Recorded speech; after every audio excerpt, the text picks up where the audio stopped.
Hi guys, welcome back to my channel. If you're new here, my name is Ronka and I create content on travel, career, and godly living. If that sounds like your sort of thing, please make sure to subscribe to my channel so you don't miss any of the good stuff. Wrapping up this year, I have been challenging myself at different points throughout the year to show up and show out. There's this notion that people have that whenever you show up as a very, very confident person, that you're probably more prideful than you are humble. And that is a concept that I've had to unlearn a lot this year, and I'm still unlearning.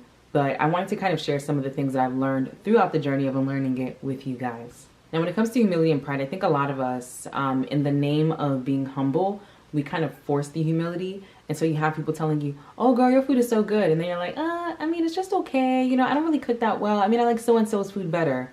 Or they tell you, oh my gosh, your writing is so beautiful. Oh no, it's not that great. I mean, look, it's crooked right there. When people compliment you, when people praise you or give you kind remarks about things that you do, things that you are, you know, whatever it is about yourself, you don't have to turn right around and give a negative or critique about yourself in the process. This is something that I personally am learning for myself because I am so quick when people give me a compliment to try to like minimize the compliment. Now, of course, that's not to say that if people are really doing too much, like, you know, you can like gently kind of calm them down. Now, when people recognize things in you that you do really well, it's important to allow them to recognize you. And you, in turn, can do the same thing by recognizing something that someone else does really well. When we try to do this forced humble thing, the issue is that sometimes it makes this other person feel like they have to now, like, pile so much more compliments on top of you to get you to accept what they're saying about you. And for me, that right there can border on becoming prideful, because then you're taking all of the stuff that someone says and you're really storing it in your heart, although your mouth is saying something different. The other thing that happens when we do that sometimes is that we don't allow people to say to us things that maybe we're not even recognizing ourselves. You know, someone telling you like, oh my gosh, your food is so good. Maybe you should start a YouTube channel or an Instagram page about plating food. That could be something that you do want to consider and that you could do and excel in. But a lot of times when we are so bent on kind of putting ourselves down or minimizing our accomplishments, minimizing our talents, it really prevents us from being able to see the full scale of all that we could be doing. Now, another thing with pride and humility is self-esteem. People generally feel like people who are prideful probably have too much self-esteem, and the people who are humble have very low self-esteem. But I feel that if you're actually truly humble, you have the right amount of self-esteem. You know, humility is an important concept that many of us, once again, don't understand. We feel it's just, oh, I'm not that great, I'm not that special. And in reality, that's not it. So the Hebrew word for humility is actually anava, and it means to occupy your God-given space.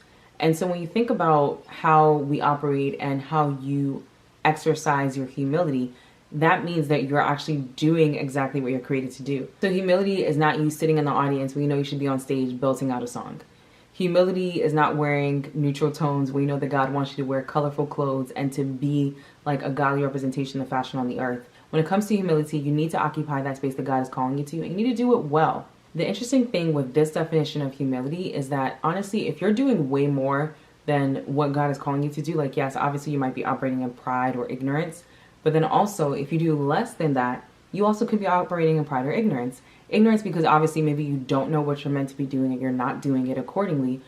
But pride because maybe you feel that you know better. And when we think about the actual concept of humility in the Bible, there's two people that I think of who, you know, one I would say is maybe how we might define humility, and the other one is true humility. So you look at the story of Gideon, for example. Gideon was called a mighty man of valor.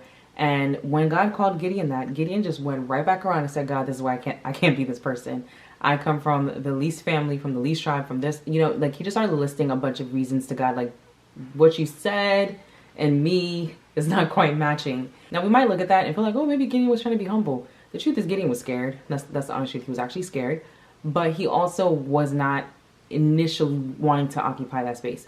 Over time, you know, he built his trust and faith in God and got to the point where he could do what he needed to do, but he initially wasn't there. The other example is David. David from jump knew who he was confident in what it was that he was meant to do. And so when it came time for him to go and kill Goliath, everyone else was scared. People were even looking at him like, you the least of the least, like you look the least of the least. You're not muscular. You don't even have the right materials, but here you are trying to go fight this giant. But David was confident in who he was and what his calling was, which was to go do God's bidding.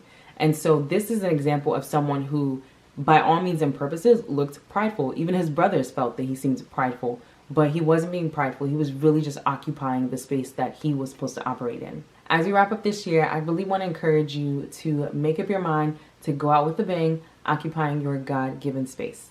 And make sure you keep that same energy all 2024. Please make sure that you like this video, share it with others, and subscribe to my channel for more travel, career, and godly living content. See you in the next one.